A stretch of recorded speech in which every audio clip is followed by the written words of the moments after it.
Hi hello. ഇന്ന് കുഞ്ഞുങ്ങൾക്ക് wait gain വേണ്ടിയിട്ടുള്ളൊരു റെസിപ്പിയാണ് കാണിക്കുന്നത്. ഇത് നമുക്ക് സ്റ്റോറേജ് ചെയ്ത് വെക്കാവുന്നതാണ്. അതുകൊണ്ട് തന്നെ എല്ലാവർക്കും യൂസ്ഫുൾ ആവുന്ന വീഡിയോ ആണ്. ഫുള്ളായിട്ട് കാണണേ. അതുപോലെ തന്നെ ചാനൽ ആദ്യമായിട്ട് കാണുന്നവരുണ്ടെങ്കിൽ സബ്സ്ക്രൈബ് ചെയ്യാനും മറക്കരുത്. പാൻ നന്നായിട്ട് ചൂടാക്കിയതിന് ശേഷം അതിലേക്ക് ഒരു അരക്കപ്പ് റവ ചേർത്തെടുത്ത് നന്നായിട്ട് റോസ്റ്റ് ചെയ്തെടുക്കുക. അതൊരു പാത്രത്തിലേക്ക് മാറ്റിയെടുക്കുക. ആ പാനിലേക്ക് തന്നെ ഒരു അരക്കപ്പ് ഓട്സും കൂടെ ചേർത്ത് കൊടുക്കുക. ഏത് ഓട്സും ചേർത്ത് കൊടുക്കാവുന്നതാണ്. അതും റവ വറുത്തെടുത്ത പോലെ തന്നെ നന്നായിട്ട് വറുത്തെടുക്കുക. നല്ല ബ്രൗൺ കളറാവണ്ട, ജസ്റ്റ് ഒന്ന് ചൂടായി കിട്ടിയാൽ മതി. വീണ്ടും ആദ്യത്തെ റവയെ വറുത്ത് വെച്ചതിലേക്ക് തന്നെ അത് ചേർത്ത് കൊടുക്കുക. അടുത്തതായിട്ട് ഒരു 1/4 കപ്പ് ബദാം ചേർത്ത് കൊടുക്കുക. നിങ്ങൾക്ക് വേണമെങ്കിൽ വേറെ നട്ട്സൊക്കെ ചേർത്ത് കൊടുക്കുക. ഞാനിവിടെ ബദാമാണ് ചേർത്തിട്ടുള്ളത്. പക്ഷേ അതിൻ്റെ അളവ് എന്തായാലും കൂടിപ്പോകരുത്. അങ്ങനെ ആകുമ്പോൾ നമ്മൾ പൊടിച്ചെടുക്കുമ്പോൾ അതിൽ ഓയിൽ കണ്ടൻറ്റ് പോലെ നന്നായിട്ട് വരും. അതുകൊണ്ട് 1/4 കപ്പ് മതി. 1/4 കപ്പ് ബദാം ചേർത്ത് മാറ്റി വയ്ക്കുക. അടുത്തതായിട്ട് ഒരു 1/4 കപ്പ് വാൽനട്ടാണ് ഞാൻ യൂസ് ചെയ്തിട്ടുള്ളത്. നിങ്ങൾക്ക് വേണമെങ്കിൽ കാഷ്യൂ ഉപയോഗിക്കാം.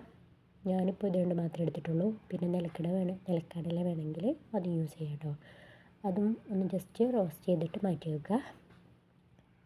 പിന്നെ വേണ്ടതാണ് മക്കാന. അത് അരക്കപ്പ്, ഒരു 1/4 കപ്പിനടുത്തോളം ഞാൻ എടുത്തിട്ടുണ്ട്. അത് കുഞ്ഞുങ്ങൾക്ക് നല്ല ഹെൽത്തി ആയിട്ടുള്ള ഒരു ഫുഡാണ്.